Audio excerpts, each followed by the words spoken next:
The buzzer sounded, ending overtime at the small arena as the crowd of a few hundred fans cheered the effort of both teams. It had been a hard-fought tournament just outside Minneapolis, Minnesota, where the nation's best pre-high school travel hockey players gave everything they had in the championship game against the Canadian champion from Montreal.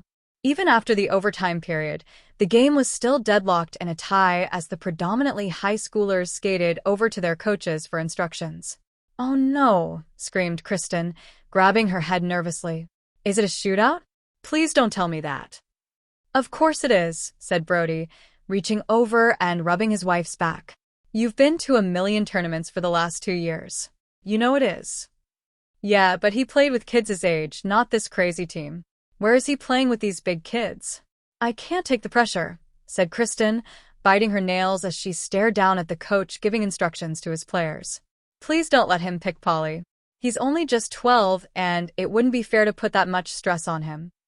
"Mom, he's their leading scorer," said Bridget, snuggling in with her mother. "I'd put him in, wouldn't you?" "Relax, both of you," said Brody, wiping his palms. "He better pick him if he wants to win and keep our streak alive. My son is a winner, and he'll want to be one of the shooters. Who cares if he's the youngest kid on the team?" 90 seconds felt like an eternity to the fans as the coach discussed strategy with the players. Paul Petro had been selected for this elite travel team and had enjoyed success the whole year with the team. Having just turned only 12, he was a good 3 years younger than most of the players. Yet age was not a factor for him, as his skill was unquestionable. "Oh my God," shivered his mother. "He's out there. The idiot picked my baby." "He's no idiot," said his father. "He wants to win and keep their streak alive." Since Paul joined the team 18 months earlier, the team had not lost a game, and it appeared the coach was not inclined to lose one now. Even though he was clearly not as experienced in big games like this, he was still the team's leading scorer and best skater. As they lined up taking turns, he had been chosen to shoot third or last. As each kid was announced and took their turn as the shootout began, each shooter attempted to score, yet each was unsuccessful. All 3 shooters on the opposing team were denied, and both ahead of him on his team as well. As he skated to the center of the ice, "Come on, Polly," yelled his sister. "You got this, buddy," screamed his father. "I can't watch," said his mother, peeking through her fingers. "I hate this. I hate this. Coach, he's just a baby. Look at him. He looks so tiny," said his sister. "Come on, Paul. You can do it." "Oh my God. Oh my God," shrieked his mother as he began skating. His mother's screams were intolerable as her son felt no pressure, making some sharp, quick moves from his forehand to backhand and then back to his forehand stick handling. It was like everything was in slow motion as he got the goalie to commit to opening his legs as he took the fake and then snapping the puck right through the 5-hole for the victory. His family and the majority of the crowd screamed, jumping up and down as his team mobbed him. Sirens flashed as they had won the championship. He felt amazed being piled on by his teammates as his mother cried like a baby. And then just like that, the most stressful yet prestigious tournament was over as he had won the National Cup in only his first year. The team's families and coaches celebrated that Sunday night together as all their hard work had paid off. Yet the hockey season had come to a close for spring. They finally got a much-needed break from the rigors of travel and daily practice as all this stress and expense was a lot on everyone. As they checked out of their hotel on Monday, it was still spring break for the kids, being out of school a week already, and now it was time for the long drive. As the second week of spring break belonged to his sister, for Paul his main activity was travel hockey, and for Bridget it was pageantry. He hated the idea of sitting around all those women, but she was there for him, rooting him on every minute, and it wasn't like his mother would leave him home alone anyway. Each of their activities took them away from home a lot, yet they never really complained, and neither did their parents, supporting them in any way they could. Their father, though, had to get back to work as he would meet them for activities on the weekends. As most of the burden of being the taxi driver fell on Kristen, "I'll be there for the final, honey," said their father, hugging his daughter as he stepped out of the passenger seat of their minivan, opening the rear sliding door at the airport. "I know you'll do great, and I'll be there to see you in it." "Thanks, Dad," said Bridget, hugging him back. "I can't wait. Safe flight and see you Saturday." Kristen leaned back and kissed her husband. Have a good week at work and text me when you land. Will do. And congrats again, Polly, said his father, pulling off his baseball cap and messing his hair. I guess this means this mop has to stay for a while.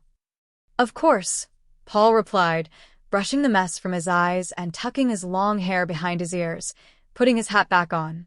We can't cut it until we lose. It's our good luck. It's our playoff beards.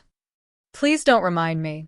As it is, we'll need to stop for a strong debt angler, teased his mother, rolling her eyes. You boys and these ridiculous superstitions. Now go before you miss your flight. Oh crap, said their father, checking his watch. See you on the weekend. Okay, buckle up, guys, said their mother, checking the mirrors to pull out. It's a long trip south, so let's get moving. It would take a few days for the 18-hour driving journey from Minnesota to Alabama as they stopped to do a little sightseeing to break up the monotonous drive. Kristen was cautious, staying at nice yet budget-conscious hotels along the way as these two events were costing them a small fortune. Like most parents, she'd give the shirt off her. So, let's get moving. It would take a few days for the 18-hour driving journey from Minnesota to Alabama as they stopped to do a little sightseeing to break up the monotonous drive. Kristen was cautious, staying at nice yet budget-conscious hotels along the way as these two events were costing them a small fortune. Like most parents, she'd give the shirt off her back for her children as they put everything into their kids' activities and happiness. But now the focus shifted from Paul to Bridget. A day at the zoo on Tuesday, another at a museum on Wednesday, and then finally they arrived in time for the welcome reception and kick-off dinner on Thursday. Even though she was a bit tired from all the travel, Bridget instantly got her second win the moment they pulled up at the Grand Hotel and Convention Center. As they left the minivan, the bellhop loaded their luggage on a cart and took hanger after hanger from the back of the minivan's rod that had been installed across the entire back of the car like a closet rod. Please be careful with those dresses, said Kristen, watching him take garment bag after garment bag and transfer them to hang on the luggage cart's hanger rod. Of course, ma'am, said the valet. We've been instructed to the delicate nature of all the garments. Thank you, said Kristen, tipping him as they went in to check-in. Between the initial Southern hospitality and the extravagant lobby, both Bridget and Kristen were overwhelmed by the grandeur. This was the most prestigious pageant she had ever participated in, and just meeting the welcoming committee sent her right into full prim and proper mode as she couldn't wait to experience all that the pageant had to offer. Oh, Mom, this is unbelievable, shivered Bridget with excitement after just having her name badge pasted to her shirt. I'm embarrassed I wasn't even more dressed up just to check in. Oh, don't be silly, giggled her mother. But this really is something, and trust me, you'll be dolled up and dressed to the nines all weekend, so I wouldn't worry about it. Now let's get to our room and go have some dinner. They went up to their room. Now, as Paul happily crashed out watching TV as their mother answered the door for the bellhop, Bridget was already out of a quick shower and couldn't unpack fast enough. Beyond excited to get downstairs to see everything, she was no different than any other teenage girl fussing with her hair and makeup as she changed outfits 3 times before deciding on her dress change for dinner. Buddy, and then you can just hang in the room while your sister and I mingle, said their mother, tossing some slacks and a polo shirt on the bed. Change, sighed Paul, already annoyed. I hate getting dressed up. I wore a stupid hockey jersey for a week for you, yelled his sister. Now change and all you have to be is presentable. Anyway, he knew she was right as he changed, and then down they went for dinner. It took 15 minutes longer than it should have just to get to the restaurant as his mother and sister couldn't stop hugging and kissing people on the way. It was a nice night getting reacquainted with a number of girls she liked, and even sharing some small talk with a few rivals as they socialized and shared stories. His mother was true to her word, bringing him back to the room after dinner as his sister stayed behind attending the pre-pageant briefing. Just don't leave this room while I'm gone or answer the room for any reason, lectured Kristen. Deal, buddy. I'm trusting you. Where would I go with all these annoying girls here? Joked Paul. I'm 12. I hate girls and all this stuff. I know, said his mother, kissing his forehead. Love you. Take a shower and don't wait up.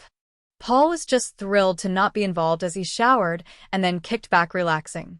It was great just not having to practice or travel while they left, as he just laid back watching wrestling and then fell asleep on the bed. When they woke him Friday morning, Bridget was in her glory, dying to participate in the weekend's festivities as she could barely control her enthusiasm. "Get up, brother," Mom said. "Go brush your teeth and get dressed," said Bridget, pulling off the covers. "We're having breakfast, and then I have to go to my check-in. I can't be late." "And I never made you late." "I know." Paul wandered into the bathroom. After 5 minutes, his sister was pounding on the door as he quickly brushed his teeth and took care of his morning business. "I'm coming," yelled Paul, flushing the bowl and washing his hands. "Come on. Get ready, honey," said his mother, tapping her watch the moment he exited. "Your clothes are on the bed." He was happy to put on the jeans, t-shirt, and sneakers that his mother had ironed, and then quickly they were out the door for breakfast. Why Bridget even bothered, he didn't know, as she barely ate, and then they headed down to the check-in area. He sat in a big waiting area with his mother and sister as she filled out form after form.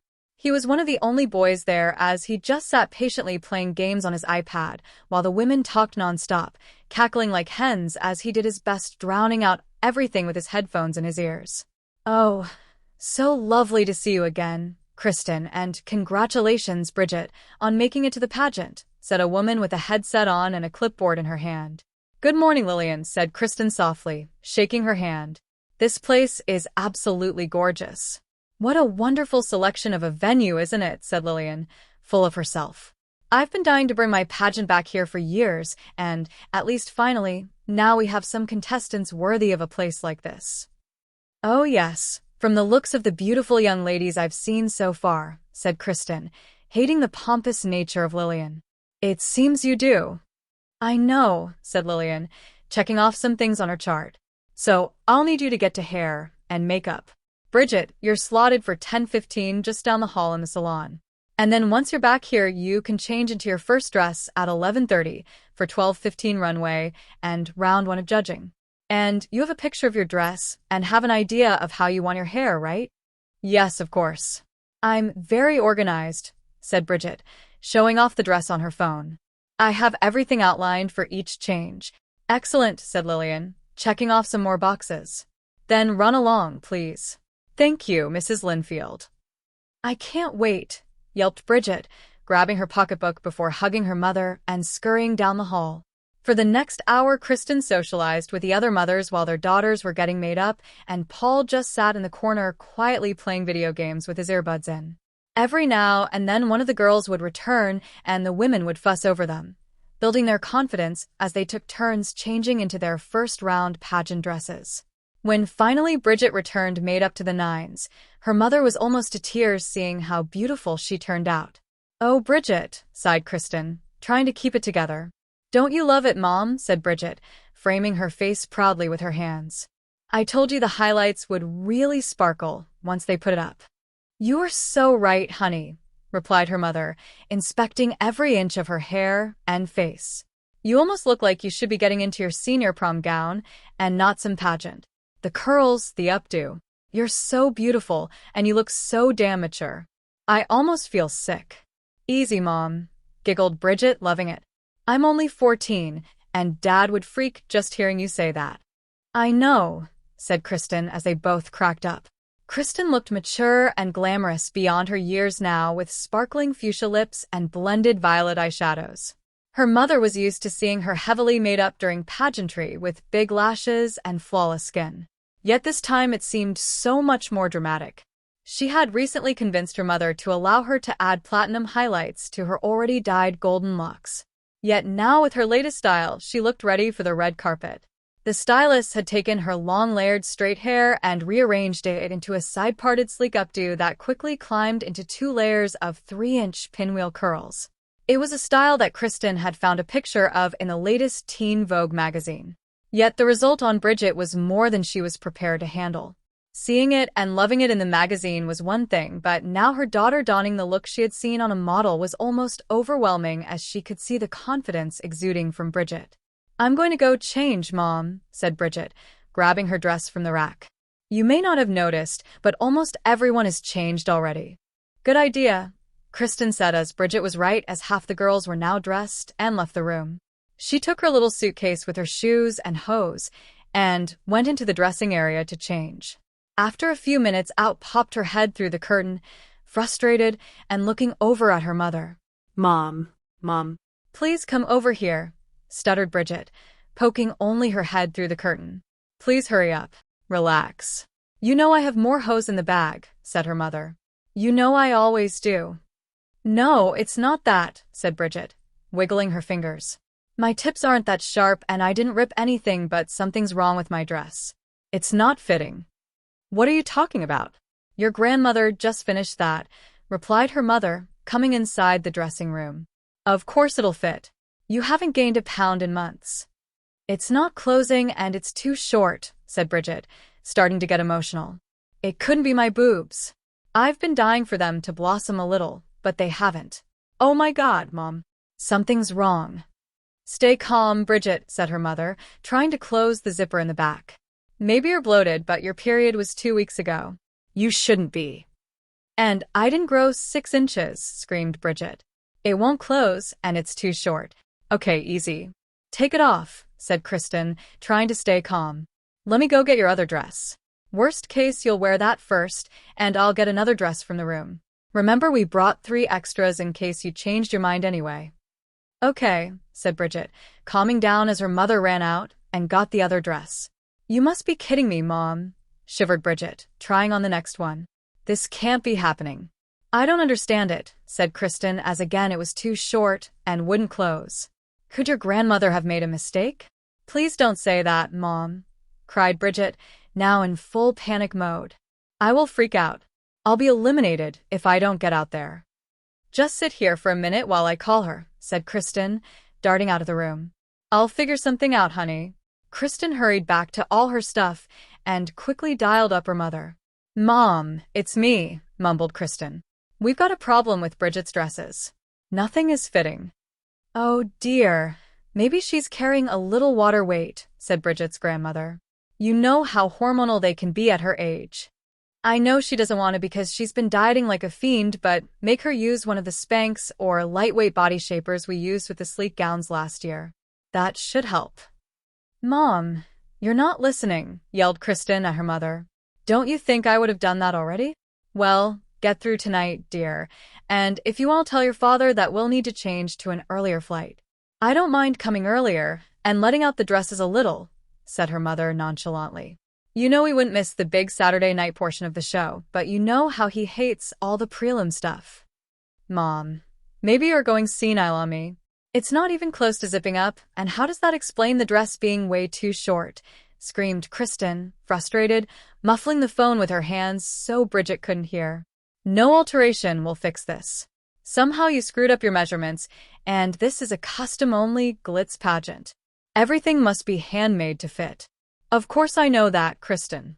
I slaved making all those dresses for my granddaughter, said her mother, getting pissed. No, maybe she had a growth spurt or something. Walter, bring me my glasses and those sheets with the measurements now. What are you two fighting about, Betty? Said Walter, Kristen's father. Here. Oh, I got odd, shivered Betty. Walter, go get us on the red eye. I'll need to sew all night, and then you'll box my machine, and everything else I'll need. Mom, what is it? Gulped Kristen.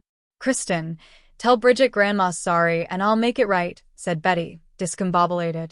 You are right, Kristen. Maybe I am going senile. I mixed up the patterns. But you couldn't have, said Kristen, confused. You've only been making these dresses for Bridget this last month or so. These are only the latest things, yes, but I've also been making the suits you wanted for Paul, said Betty, shuffling paper. I can't believe I did it, but I must have switched them accidentally. Are you saying you made dresses for your grandson and suits for your granddaughter? Yelled Kristen, freaking out. Well, the dresses, yes, but I haven't finished the suits yet, gulped Betty, sick to her stomach. Give me that, you dingbat, grumbled her father, ripping the phone from his wife. Kristen, get through tonight, and we'll be there early in the morning if I have to drive all night. Okay, Dad, but I'm not sure if we can, cried Kristen, getting emotional. She might be eliminated by then. The dresses have to be custom and one of a kind. Pay off someone. I'll give you the money. Anything for my granddaughter. You know that, said Walter, rambling. Maybe buy one from someone that would have worn it tomorrow, and we'll have your mother make them another one at the crack of dawn. She's got tons of stuff here half done that I'll bring, and I'm sure we can make something happen. Dad, I don't know, said Kristen, almost sobbing. Pull yourself together for my granddaughter, scolded Walter. I brought you up to be resourceful, so go figure out something until we get there. Okay, said Kristen, wiping her eyes and blowing her nose as she walked across the room towards Lillian. You know the rules, right? Said Lillian, looking at her watch. In 25 minutes, Bridget needs to be on stage for procession. Of course, but there's a small issue I'd like to discuss with you in private, said Kristen, pulling her aside. Mrs. Petro, again may I remind you of the rules, said Lillian, annoyed at being pulled aside. You may not have realized how loud the sniveling, whining, and bickering from your call sounded like in a confined space like this, but now the other two mothers left in the room were disgusted, and myself too. You heard all that? Said Kristen, embarrassed. I was that loud. We all heard your obnoxiously loud phone call, said Lillian, turning her back on her now again. Must I remind you of the pageant's rules? No, I understand them, but I was hoping you could help me. Obviously you heard it was an honest mix-up. My mother just used my son's measurements and not my daughter's, said Kristen, almost pleading as she yanked at Lillian's arm to stop her from walking away. I know you've got dresses back there on the rack that you could lend or rent to me. I don't care what they would cost. I just need any so we can get through today. You know those are not custom and that would be a clear violation of the rules, said Lillian, holding her chest in a huff. I almost can't believe you'd ask me that, Mrs. Petro. I'm appalled. Oh, please, Lillian. It's just for today, and you know damn well you'd do the same thing for your daughter if you needed to, said Kristen, getting angry now. Drop the Mrs. Petro bullshit as you've known me for a decade, and let's work out anything you want. You know how hard Bridget has worked just to be here, and she'd be devastated if she got eliminated on a technicality. You think I want to eliminate her and have an uneven field just like I have in the age group below her? You know what issues that causes, don't you? The catwalk, the lineups, the judging, said Lillian, getting in Kristen's face. The little shit that dropped out 30 minutes ago was the girl I was representing, and now I look like I can't control my own model in my own contest. I'm sorry, Lillian, but please don't drop Bridget, said Kristen, grabbing her shoulder. You must have some custom stuff back there that wouldn't violate any rules. Anything, please. Lillian again turned her back on Kristen and folded her arms with a huff. She took one step towards the door and then stopped dead in her tracks, seeing something out of the corner of her eye. Quickly her head turned, snapping like on a swivel, and then she took a double take before turning back towards Kristen. Wait a minute. Is that your son over there? That with the headphones on that hasn't even moved during all this, said Lillian, changing the subject and flipping her long nail, pointing. That little straggly-looking thing is the so-called hockey star everyone is talking about? How old is he? Well, yes, but he's not straggly and he's only 12, said Kristen, a little insulted. It's just they keep winning and the whole team can't cut their hair until they lose. They're going on 2 years without a loss, but what's the problem now?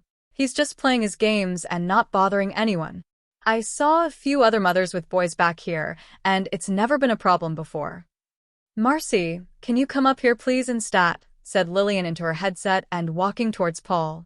Kristen, come with me please. Now what? Asked Kristen, rolling her eyes and following. Hello there, said Lillian, tapping his shoulder, interrupting his game. If you wouldn't mind standing for me, dear. Okay, said Paul, annoyed his game was interrupted. What's up? Lillian said. Marcy, half out of breath as she sprinted from the hair and makeup room. Well, seems we all have a major issue that I'm working on resolving, said Lillian, touching his long hair that spilled out of his little ski cap behind his ears. You've got 2 hours until the younger girls go on. You think you could make this work? This meaning him, said Marcy, surprised, looking him over. Yes. We believe he's got an entire weekend's worth of custom dresses made to fit, and we've got a slot to fill, said Lillian, lifting the long length atop his ski cap and twirling it like a bun, holding it there. You kidding me? Marcy nodded. That would be so much fun. I'd love the challenge. Lillian, are you crazy? Asked Kristen, looking down at her son. unaware of what they were discussing. That's my son. No, Kristen. That's your bargaining chip. I'm short in the junior teen group, and I'd rather not have the same problem with our mid-teen level. Lillian annoyingly tapped Kristen's shoulder. You did say you'd do anything to help your daughter, right? But you can't put a boy in a girls' contest, could you? Kristen nervously asked her. Kristen, luckily he's of appropriate age, and we don't discriminate by gender. At least we don't anymore. Last year we had to take the must-be-a-natural-born female rule out to comply with the National Initiative to Support Global Causes and match the global competition rules, Lillian stated. We just require a dress code that obviously someone of the alternate gender normally wouldn't want to wear or even look to participate in an extravagant pageant such as ours. I can't believe you'd stoop this low, chirped Kristen. You want me to let you dress up my son just so you won't be embarrassed that your contestant dropped out on you? Oh, Kristen, please, said Lillian, flipping her wrist. I've won 6 of the last 10 times in the junior teen category, so it's not like I'd have any expectations, but of course I'd save face to my backers and sponsors. Look at it like I'd be maintaining my reputation, and you won't be denying your daughter the opportunity she's dreamed of. I can't allow it, said Kristen, growing furious. Are you fucking nuts? And I guess then I couldn't allow you access to my private dressing area, said Lillian, rolling her eyes and turning her back. It's too bad because I've got some lovely handmade things that just might fit Bridget. You fucking bitch, yelled Kristen, ready to choke her. Mom, you okay? Said Paul, taking out his headphones, seeing the emotion. What's going on here? Nothing, honey, said Kristen, rubbing his head. Just an adult discussion as they are trying to screw over your sister. On the contrary, honey, said Lillian with a grin. Out of the goodness of my heart, I'm just proposing a solution to help her. Mom, I go everywhere for him, yelled Bridget, scurrying over in a bathrobe. I've been in shithole after shithole in the crappiest sites, never missing a game. Bridget, do you realize what you're saying? Said Kristen. I can't ask him to do something like this. It's a few days playing dress-up for him, Mom, said Bridget, trying to reason. I've been his biggest cheerleader, the team mascot, done fundraisers and collected money in parking lots and coffee cans. You even made me go on a movie date with a coach's nephew, who looked like a troll. It wasn't a date, said Kristen, rolling her eyes. I told you it wasn't. Well, he didn't know it wasn't a date, but I told you all this, said Bridget, getting pissed. Bad enough I had to sit there with his arm around my chair touching my hair, and I almost puked when he tried to kiss me. Oh, please, Bridget, scolded her mother. You've met plenty of cute boys on these trips, so let's not go there, okay?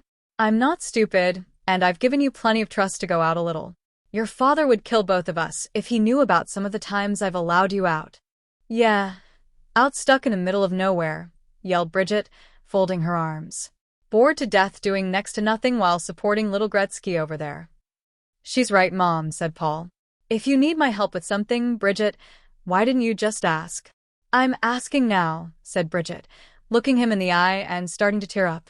You might think I'm asking a lot, but it's all right, said Paul, looking at her nodding. What do you ladies need me to do? I was like a junior stagehand once, and I can do whatever you need me to do to help. Well then, what a wonderful sister you have there, don't you? Bridget smiled. Lillian looked at Kristen and then her watch. So, how about we see if the dress fits like you say it will, and then we can all move forward from there. 19 minutes until Bridget needs to be on stage or be eliminated. A dress question, Paul. Did she call me your? Come on now. We got to hurry, said Bridget, yanking her brother towards the dressing room. The clock is ticking, and I still have to find something that'll fit me. What the hell, Bridget? Moaned Paul the moment he found himself inside the dressing room as his sister closed the curtain. It's no big deal. Grandma messed up our sizes and made all my dresses to fit you, said Bridget, pulling off his t-shirt. Once they make you up, no one will know it's you, and I've seen you in your underwear like 100 times wandering the house, so it's no time to be shy in front of me now. This really can't be happening, gulped Paul as his sister pulled off his shoes and ripped down his pants. Yeah, well, that's exactly how I felt all morning when nothing fit, said Bridget, taking the dress from the hanger on the wall. Now you had your moment scoring the winning goal. Please don't deny me my chance at mine. Oh, I hate you, squirmed Paul, standing now in only his briefs and white socks as his sister unzipped the dress and crouched down in front of him, opening it. "You know I wouldn't, but this isn't what I thought you needed me for. Now you love me, and I love you for doing this for me. Now step in, my soon-to-be little sis, and let's pray that Grandma did get the sizes backwards like we think she did," said Bridget, looking up at him and tapping him to lift up his leg. "That's not exactly what I'm praying for," Paul said as he stepped inside what looked like a huge mound of fluff as it was sprawled across the floor. He was quivering as his sister slid the dress up his chest and then gently slipped his arms inside the shoulder straps.